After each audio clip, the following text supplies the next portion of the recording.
Esto es Directo América de France 24. Yo soy Rosa Pérez Masdeu. Vamos con las noticias. En Brasil, en el Tribunal Supremo, avanza el segundo día de lectura de sentencia contra Jair Bolsonaro. El juez Luis Fux abogó por la anulación del caso después de que ayer martes 2 de los 5 magistrados emitieran votos de culpabilidad. Ampliamos desde Brasilia. La OTAN evalúa la invocación del artículo 4 de la Alianza por parte de Polonia en respuesta a las violaciones de su espacio aéreo con drones y al menos un misil que Varsovia atribuye a Rusia. Mientras el ministro de Defensa ruso asegura que no apuntaron objetivos en Polonia. Y en Francia, la policía ha detenido a cerca de 300 personas en el marco de la jornada Bloqueemos Todo. Y en medio de la movilización social, Sébastien Lecornu asumió el cargo de primer ministro y expresó su deseo de promover la unidad en el país.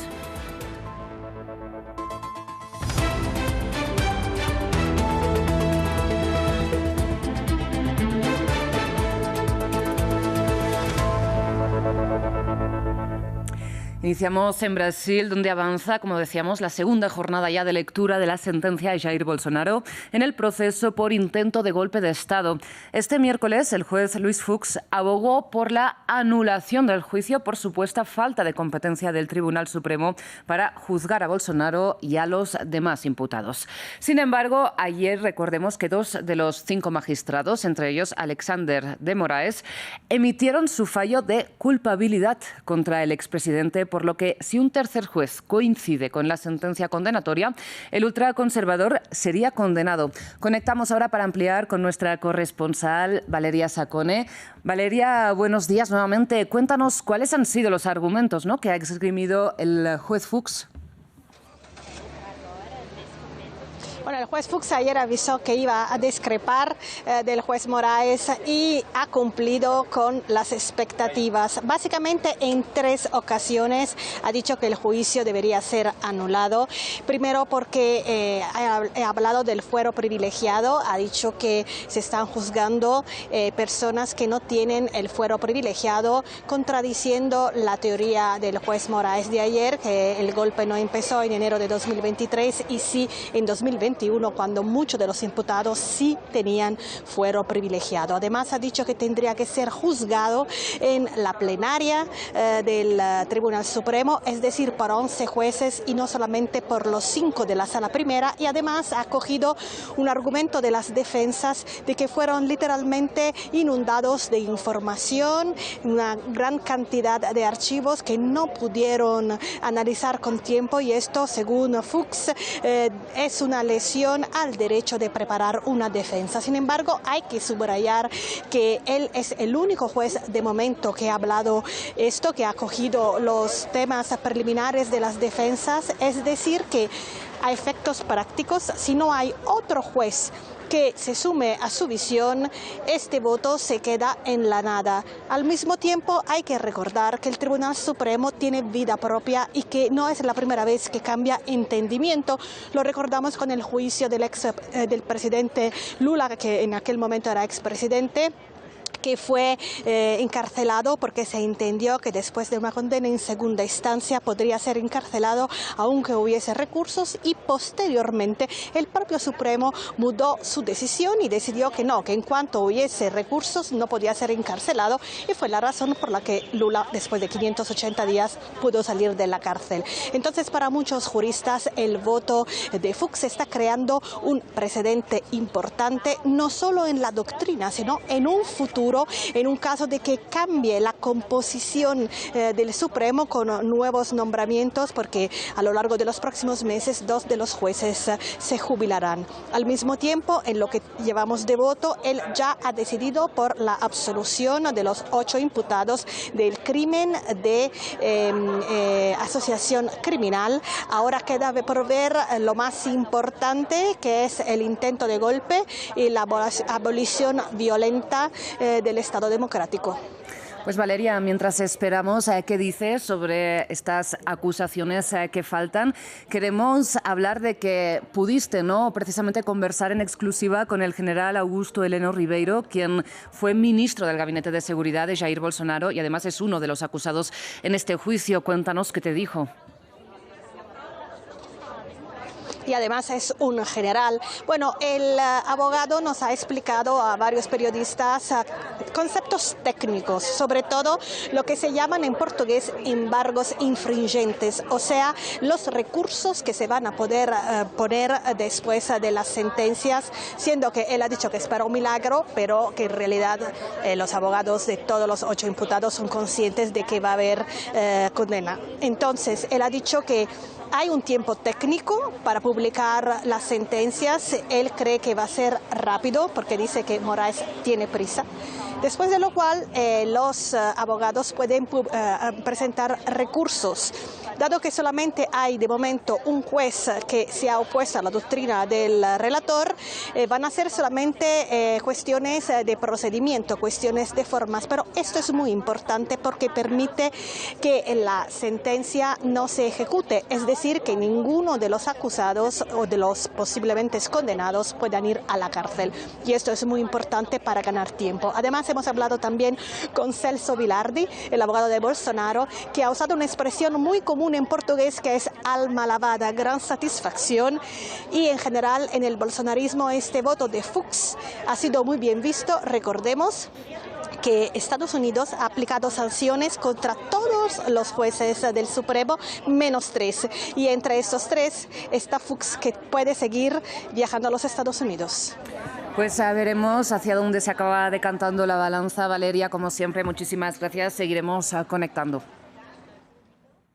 Cambiamos de tema, vamos a Cuba, donde la población del país atraviesa un nuevo apagón masivo que el Ministerio de Energía y Minas atribuyó a una posible salida inesperada de una de las 8 centrales termoeléctricas de la isla del Sistema Nacional Eléctrico. Las autoridades señalan que trabajan ya en restablecer el servicio y que investigan las causas de la caída de la red, la quinta en cuestión de un año, y apuntan al problema de fondo del bloqueo estadounidense que obstaculiza el mantenimiento de la infraestructura, así como la importación de combustible.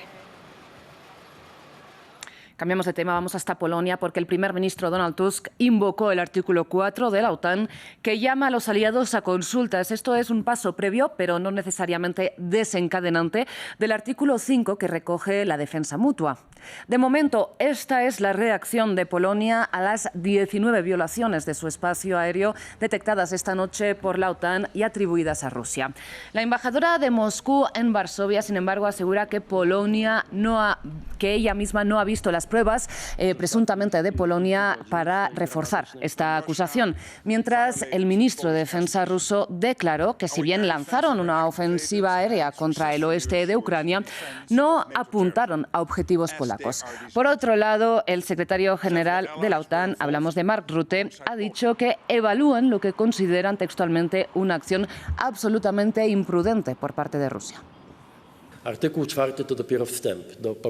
El artículo 4 del Tratado de la OTAN es solo el comienzo de una cooperación más profunda para la seguridad de nuestro espacio aéreo y nuestra frontera. ¿Qué es la frontera de la OTAN? Aquí las palabras no bastan. Durante las consultas previstas en el artículo 4, así como las consultas políticas entre capitales, esperemos un apoyo mucho mayor.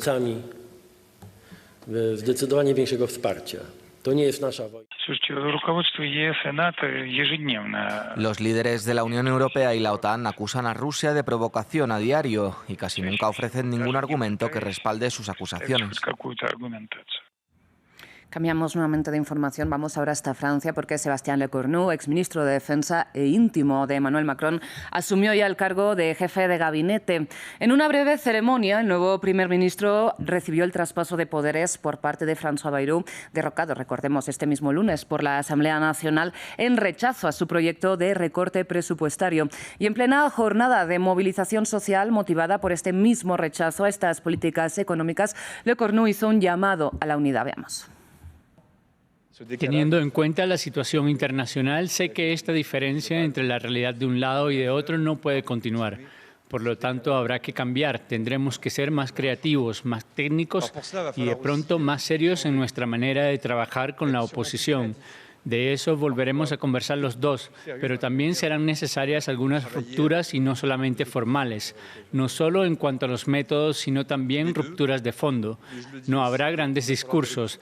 Desde esta tarde recibiré a las primeras fuerzas políticas y en los próximos días las fuerzas políticas y sindicales. Próximamente me dirigiré a los franceses y las francesas. Dans les tout prochains jours, les forces politiques et les forces syndicales, et j'aurai l'occasion de m'exprimer prochainement devant les Françaises et les Français. Y en Francia, como decíamos, en paralelo, en las calles, la policía ha detenido a cerca de 300 personas en el marco de las movilizaciones convocadas por ese movimiento Bloqueemos Todo. A esta hora, distintas acciones de protesta se desarrollan en distintos puntos del país y desde la capital, desde París, nos amplía nuestra periodista Natalia Ruiz. Se está llevando a cabo en estos momentos una de las dos grandes manifestaciones que hay preparadas hoy para este movimiento de Bloqueémoslo Todo. Aquí ha sido el llamado por parte de todos los sindicatos del país para reunirse, así que hemos visto personas que trabajan en museos, en bibliotecas, pero también en el sistema de salud, muchísimos estudiantes también, especialmente universitarios, quienes se han unido a las varias cientos de personas que se han reunido aquí. Además de esta manifestación hay otra en la Plaza de la República. Estamos apenas a unos 2 kilómetros también de ese punto de concentración donde hubo momentos de tensión un poco más temprano el día de hoy. Fue alrededor de la estación de trenes del norte. Algunas de las personas que forman parte de ese movimiento Bloqueémoslo Todo querían precisamente introducirse en esta estación de trenes y tratar de bloquear el transporte. Pero lo cierto es que también se ha desplegado un importante dispositivo de seguridad, 80.000 policías y gendarmes en todo el país, 6.000 de ellos aquí en la capital, y han actuado de manera bastante rápida desde muy temprano esta mañana cuando se quiso bloquear, por ejemplo, las entradas de París en el norte. Allí estuvieron muy rápido, hubo también algunos gases lacrimógenos que fueron lanzados a la pequeña multitud que estaba allí para dispersarla bastante rápido, así que han actuado muy rápido también las fuerzas de seguridad, lo cual no ha permitido finalmente que este movimiento actúe, digamos, con mucha más contundencia. Donde se han presentado los mayores, disturbios y los actos quizás más violentos ha sido en la ciudad de Rennes, donde varios buses terminaron siendo calcinados. También quienes protestaban o formaban parte de este grupo de bloqueo estaban tratando también de lanzar granadas de mortero a la policía, así que allí se presentaron también algunos disturbios importantes. Mientras tanto, en Estrasburgo, frente a la Eurocámara, la presidenta de la Comisión Europea, Ursula von der Leyen, brindó su discurso anual del Estado de la Unión y afirmó que Europa defenderá textualmente cada centímetro de su territorio, instando a invertir en capacidades estratégicas para reforzar su llamado flanco oriental ante lo que califica como amenaza rusa. Pero además puso sobre la mesa tomar medidas contra Israel. Escuchemos. Europa está en una lucha por un continente unido y en paz, por una Europa libre e independiente, una lucha por nuestros valores y nuestras democracias, una lucha por nuestra libertad y nuestra capacidad para decidir nuestro propio destino. No se equivoquen, esta es una lucha por nuestro futuro. Actualmente se están trazando las líneas de batalla para un nuevo orden mundial basado en el poder. Por lo tanto, sí. Europa debe luchar por su lugar en el mundo, un mundo en el que muchas potencias mundiales se muestran ambivalentes o abiertamente hostiles hacia Europa. Cerramos con información de la Franja de Gaza porque, según el Ministerio de Salud del enclave, al menos 5 personas han muerto en las últimas horas por inanición debido al bloqueo israelí que impone la hambruna en parte del territorio palestino. Por otro lado, el ejército israelí emitió nuevas órdenes de evacuación en Ciudad de Gaza, donde advierte de una escalada de los ataques mientras ha bombardeado, como saben, repetidamente las llamadas zonas humanitarias como la de Al-Mawasi. Y este miércoles el ministro de Defensa israelí reivindicó el ataque del martes en Doha, en Qatar, contra la delegación negociadora de Hamás, que, recordemos, estudiaba el plan de tregua de Estados Unidos, solo 2 días después de asegurar que su gobierno, el israelí, había aceptado la propuesta de Washington. Hasta aquí las noticias. Muchísimas gracias por su atención. Enseguida regresamos.